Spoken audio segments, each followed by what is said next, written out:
Assalamualaikum warahmatullahi wabarakatuh. Wilujeng siang mitra-mitra sadayana anu sami-sami mika cinta mika resep kana acara dongeng Sunda. Panak deui sareng Kang Arid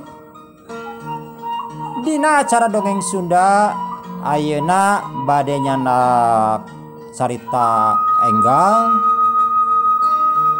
anu nyadak judul Cinta Ditolak Dukun Bertindak karangan Kang Arid Bentar.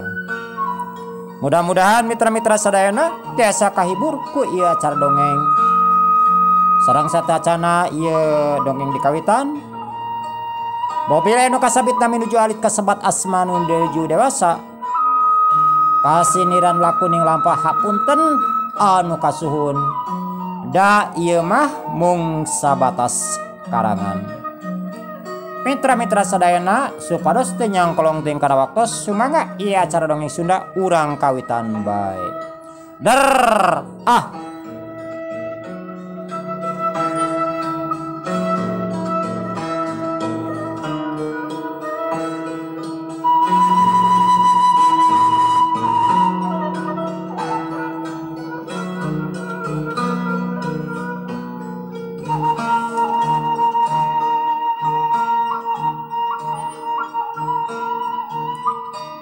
Sora hayam kong korongok silih tembalan jeung baturna aya oge anu silih udag marebutkeun bikangna sakapeung silih bintih sakapeung silih gapruk tapi sok sanajan kitu eta hayam teh menisiga anu bunga. Sora manuk meni recep siga anu keur baleger panon poe moncorong ti belah wetan beuki nambahan kaendahan di eta lembur.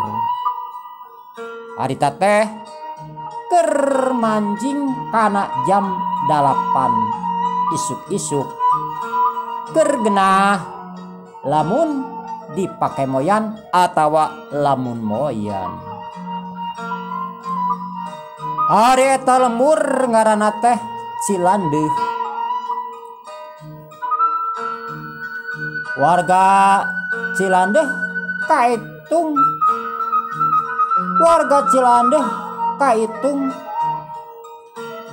asup kana golongan menengah ke bawah. Kampungna anu subur makmur. Ari arusahana rupa-rupa warga teh. Aya anu tani, aya anu dagang, aya oge anu ngadon usaha ka kota. Anu balik ti kota mah atawa nu usaha di kota mun balikna teh sataun sakali. Biasa we lamun rek lebaran. Ari di belah wetan aya hiji imah. Eta imah gede pisan. Lamun dibandingkeun jeung anu sajen mah bisa disebutkeun eta imah teh pangalusna. Buruanana atawa palataranana lega. Ari hareupeun imah loba tatangkalan anu miuhan kana eta imah. Ari gigireun imah aya balong. Balongna lega kacida. Saena menyeherang ngagenclang pikabitaeun. Laukna ge meni baradag. Mang rupa-rupa lauk aya ngan anu paling pohara mah lauk emas. Harita aya hiji pamuda umurna kana 25 tahunan. Kerjongjon we maraban hayam. Ari eta jajaka teh ngaranna Sitarang.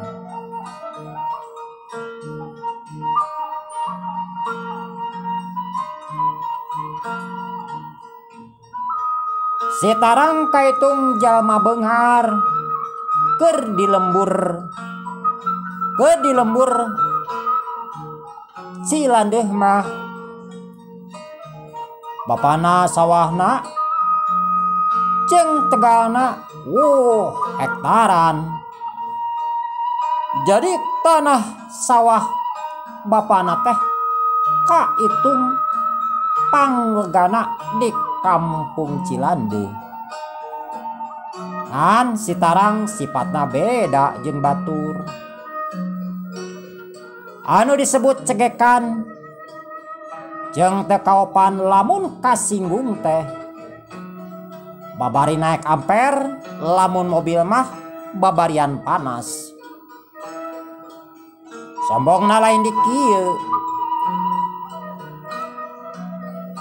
Kabehanana ge geus apaleun kumaha sifatna ari Sitarang. Rupana Sitarang pas-pasan pisan. Atuh dina menang jodoh teh susah oge. Padahal wanoja teh lain ku masalah rupa-rupa teuing. Nu paling pokok mah eta we ngabandungan kalakuanana goreng. Atuh awewe teh arembeungeun.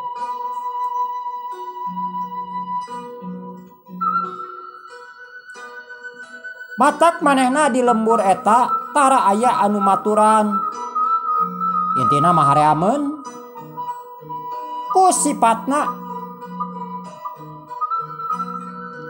jeung lamun kadinya teh lajen kadinya sok diutuh eta ditutah titah mun dibayar mah datara. Jeung ngarasa meureun eta pedah indung bapana beunghar. Indung bapana ge sarua dina sifata teh kumaha jeung anakna. Aok palotot lamun ka pagawe teh teu kaopan salah saeutik teh. Curug teh deka bentik-bentik teh sirikna kana irung pagawe teh bari melak cangkeng bari popolotot. Kitu sifatna keluarga eta. Keur jongjon kitu jol aya hiji budak palaki sarua jajaka datang kadinya. Ari umurna eta jajaka sarua we jeung Sitarang. Ari ngaranna nyaeta Si Kardun. Ari Si Kardun sobat dalit Sitarang nyobatnya ti baheula. Cek kasar mati leuletik geus nyobat. Mun kaditu ka dieu teh ngan duaan we maranehanana. Tapi kan ka warga disebutkeun eta teh pasangan sejoli. Ari Si Kardun mah jalma biasa, indung bapana buburuh di bapana Sitarang.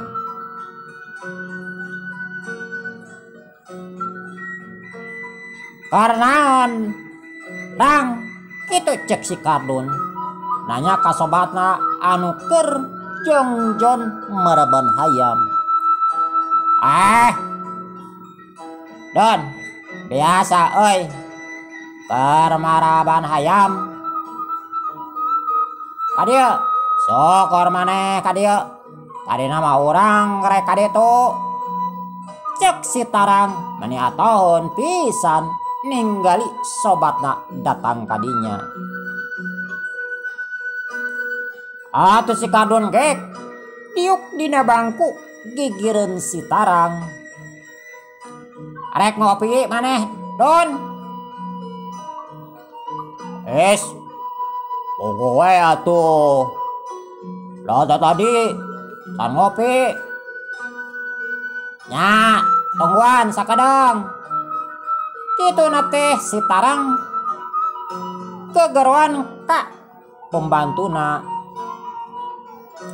Bebe kadia kitu cek si Tarang.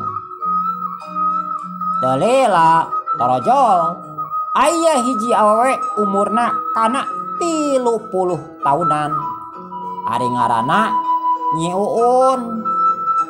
Ari Nyi Uun teh hiji randa ditinggalkeun maot ku salakina. Ari digawena di dinya can lila aya pergyogi naon Aden kitu cek Nyi Uun. Pangyangkeun kopi hiji Bi kar si Kardon tong lila teuing kitu cek si Tarang. Oh mangga Aden antosan Jang Kardun atuh anu saterusna Nyi Uun pura-giru ka dapur rek nyancai kopi. Tekung si Lila jol Nyi Uun datang deui kadinya bari mawa kopi sagelas. Sok kopi diteundeun dina meja hareupeun si Tarang. Gorenganana Aden bade ditambihan atanapi moal. Abi sok we bibi mah ka ditu deui. Atuh Nyi Uun gancang init deui ka dapur rek nuluykeun pagaweanana. Tah Don kopina top, tah rokona pek kadinya kitu cek si Tarang.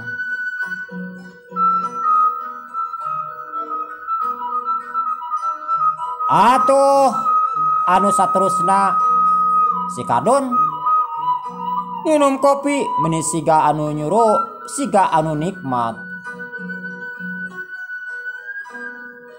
Bobohan memang manehna teh basa init kadinya teh buragiru teu ngopi-ngopi acan. Intina mah lain teu ngopi da memang eueuh kopina.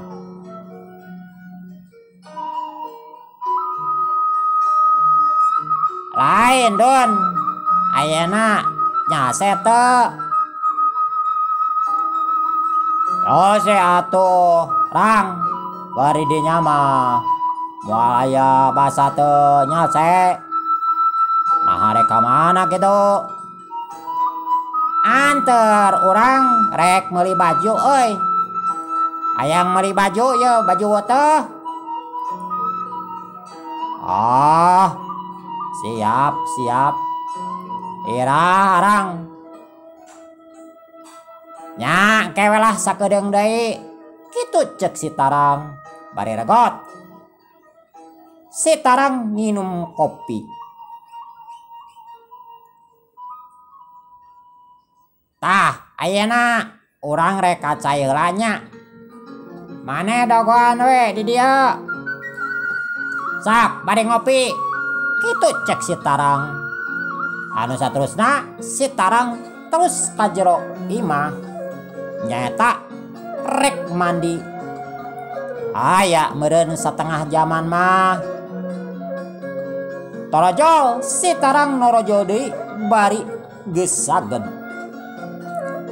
Terus si Tarang nyokot motor diselah grung suara motor disada. Ayo Don naik kitu cek si Tarang. Atuh teu hararese si Kardun naik kana motor. Geleyeung motor maju nuju nyaeta arek ka toko baju. Nyantai we nyadun nya da ieu mah ngan saukurek micen duit. Oh siap nyantai we lah teu nanaon Rang. cek si Kardun. Anu saterusna eta motor nuju ka toko baju telila nepina teh. Da ti imahna si Tarang ka toko baju teh teu jauh. Kan setengah jaman ki geus nepi. Mau ieu kan make motor. Beres meuli baju jeung calana duanana tuluy marulang, si Kardun ge dipangmeulikeun bubuhan ka sobatna. Lamun kanu sajan mah alah boro-boro cadu kaluk kudu dipangmeulikeun.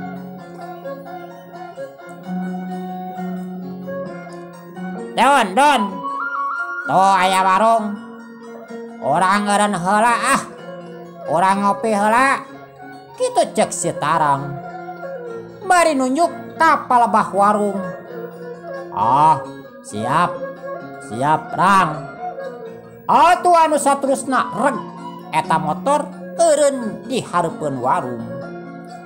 Terus motor distandarkeun gek duanana dariuk dina bangku warung. Eta warung teh sisi jalan. Nyata jalan gede, tapi jalan gede ge asup jalan padesaan.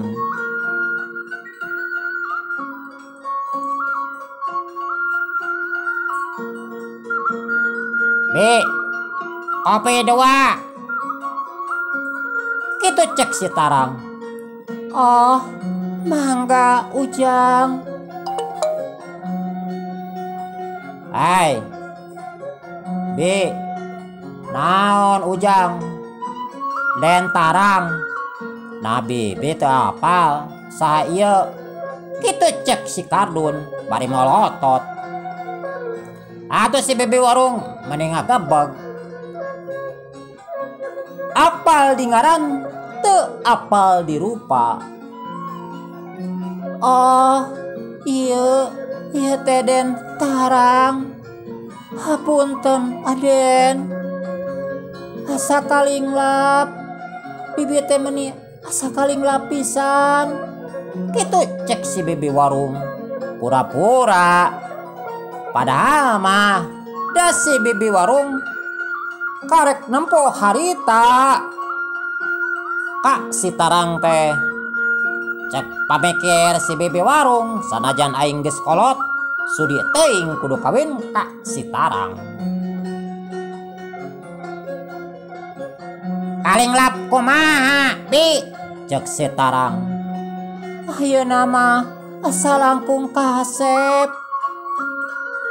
Meni asa langkung gagah Aden. Kitu cek si bibi. Bari nyebut kasepna teh atena mah jeung beuteungna ngadak-ngadak mural hayang utah. Atuh si Tarang liang irungna teh ngagedean. Tadina ge geus gede, ayeuna ngagedean. Atuh beuki we liang irung si Tarang ngabeukahan. Iya Aden, kopina. Cek si bebe bari ngasongkeun kopi. Gap ku si Kardun jeung si Tarang di tampanan.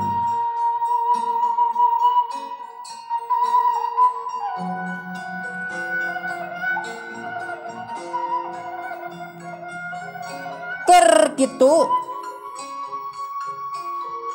Jol aya hiji wanoja. Ari wanoja ngaranna teh Neng Siti. Eta Neng Siti geulis kacida, geulis kawanti-wanti, endahna kabina-bina. Awas cawadeun. Ditungtung sirah atawa ditungtung buk nepikeun ka tungtung suku teh. Geulis teh geulis ngajadi lain geulis populasan. Intina mah bentangna di darah eta. Keur geulis teh hadeh-hate sopan santun boh kasahandapeun boh kasasama komo kasaluhureun mah loba pisan lalaki anu kabungbulengan ku Neng Siti. Atuh si tarang nempo Neng Siti ane colohok bengong panona molotot teu ngicep-ngicep siga anu sawan. Neng Siti bade ngagaleuh naon Neng kitu cek si Bibi. Oh Bibi eta meser sabun ieu bade nyeseuh kitu cek Neng Siti. Ari Neng Siti kasih tarangge teu apaleun sarua we made si Bibi warung teu apal dirupa apa teh ngaran we jeung kana kalakuan jeung sifat jeung kabeungharanana memang Neng Siti oge kabeh warga ge geus apaleun kalakuanana pika sebeleun wah geus moyan. Neng peryogi sabun meni kersaan padahal mi barang we atuh ka Bibi kitu cek si Bibi warung. Wios Bi dikeureueuh we ku abdi tambih cicing sabun hungkul Neng mohon Bi tos we sabun anu saterusna geus beres kitu mah mayar sabun jeung narima Neng Siti indit ti eta tempat atawa ti warung. Ari si tarang terus we neuteup ka Neng Siti neteupna teureun-eureun merong nyaeta merong ti kajauhan ka Neng Siti geus mengkol geus teu katingali deui kakara si tarang teu melong deui pok si tarang nanya ka si Bibi. Bibi eta teh urang mana saha ngaranna budak saha geus boga kabogo acan kitu cek si tarang nanyana teh meni komplit. Aden eta urang dieu sami sareng Aden di kampung Cilandeuh mung ieu mapan Cilandeuh Kaler namina Neng Siti murang kalina Pak Herman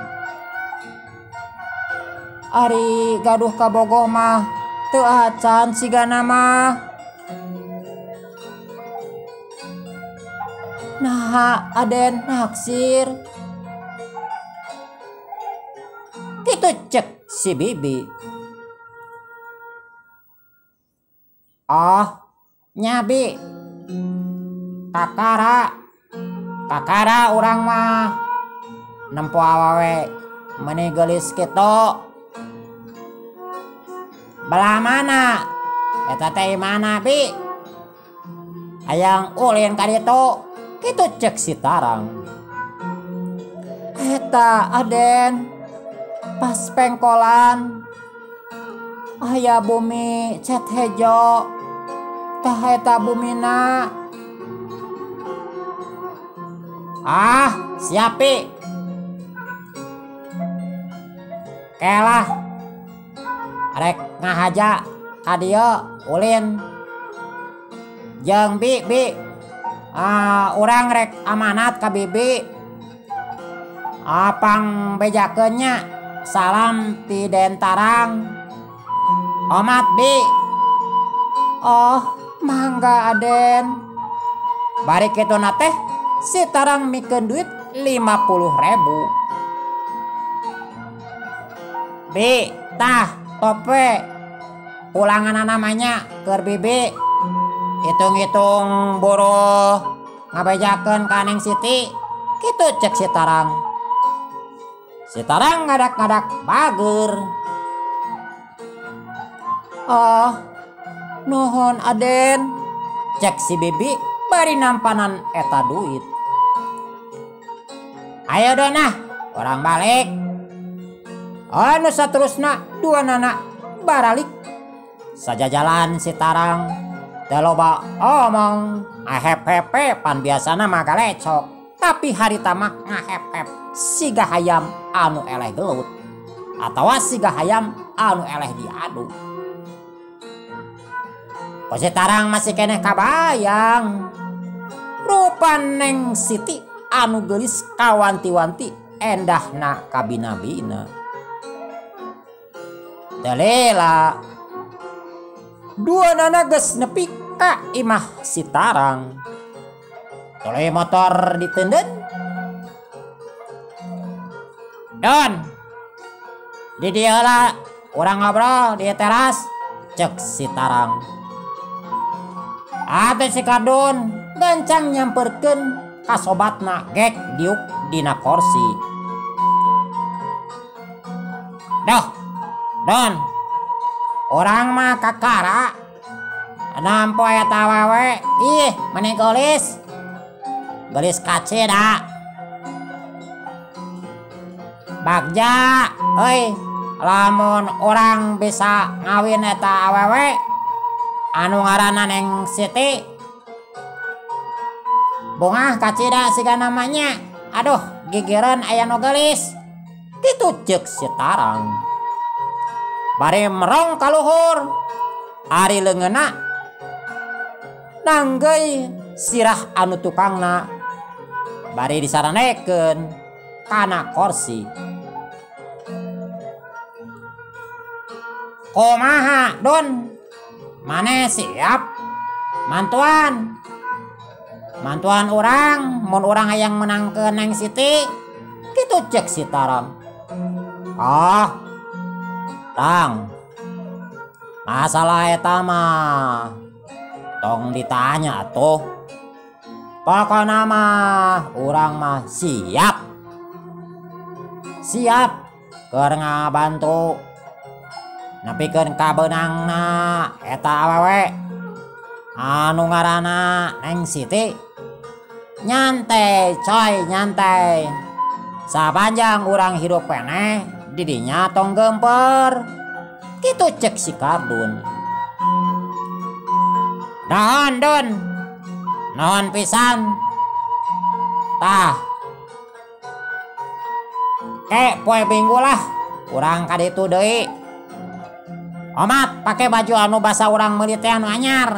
Da urang ge pasti rek make baju nu anyar eta. Kitu cek si Tarang. Nya, urang urang ka warung si bibi we heula. Bari nanyakeun pan urang geus amanat ka si bibi pangbejakeun ka Neng Siti. Siap Rang, siap. Ari si Tarang saprakna papanggih jeung Neng Siti. Pagawena teh ngan huleng jentul. Ngahuleng da lamun geus wawuh mah sigana unggal poe ka imahna Neng Siti. Atuh bapana anu ngaranna Pak Undil jeung Ibu Udil maneh heraneun nempo anakna anu beda ti sasari. Ngalamun ngahuleng siga anu teu ngarekalongeun. Dina hiji poe pok Paundil. Dina hiji poe Paundil jeung Ibu Undil keur aya di imahna. Harita mah duanana keur nyalse bubuhan karek beres panen. Pok Paundil nyarita, Ka pamajikan anak. Lain, ibuna. Nah, nya si tarang ulang. Sababaraha poe ieu di tempat-tempat ngan ngaulang we jeung ngaulang. Ulang jantung. Jika aya anu di pikiran eta budak teh. Wah baba jadi hariwang. Kitu cek Pak Udil. Justru eta Bapak. Duka kunaon eta budak teh. Da kuring ge heran. Kitu cek Ibu Undil. Di kali itu geran si tarang. Urang tanyakan layanana haon eta budak teh. Atuh Ibu Udil dara rese. Terus nuju ka kamarna si tarang. Terus Bu Undil kaketrok kana panto kamar.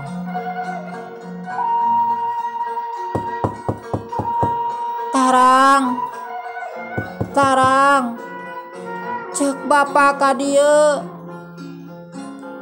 Atuh si tarang keur ngalamun aya nu gagaruan seep waktosna mitra.